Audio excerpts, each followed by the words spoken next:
The first biggest problem I get asked a lot by new artists is how to simplify a scene. Because when confronting a scene, there's so much information. What do you put in and what do you leave out?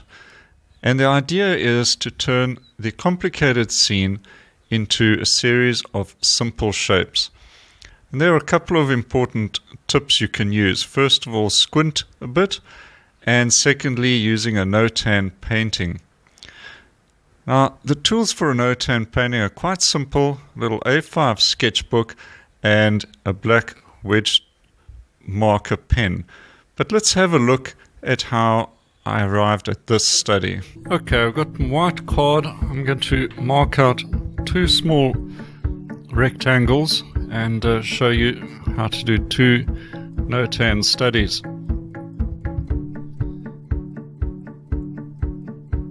Right, so always do the outlines, and now using felt tip mark with a thick wedge-shaped nib, I go straight into coloring in the darkest mass shape from my reference.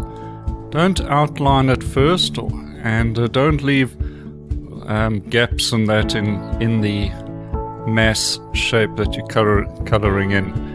You want a clear, distinct mass shape.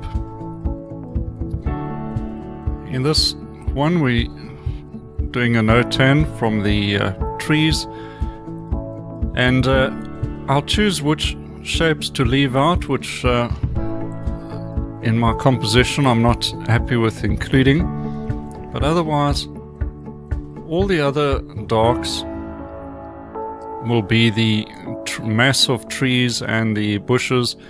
The sky and the sunlit foreground will be left white.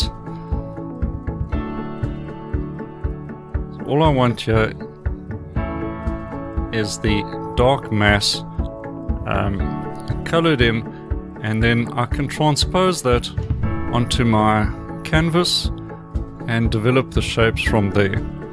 So 2-value no-tan, quick and simple and very helpful. Problem 2 is not seeing the values in the scene.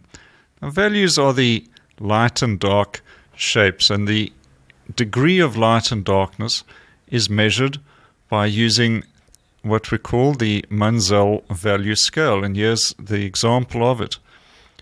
So if you can see the light and dark shapes in the correct value, mix the paint and apply it to your canvas, you're pretty sure to get an awesome painting.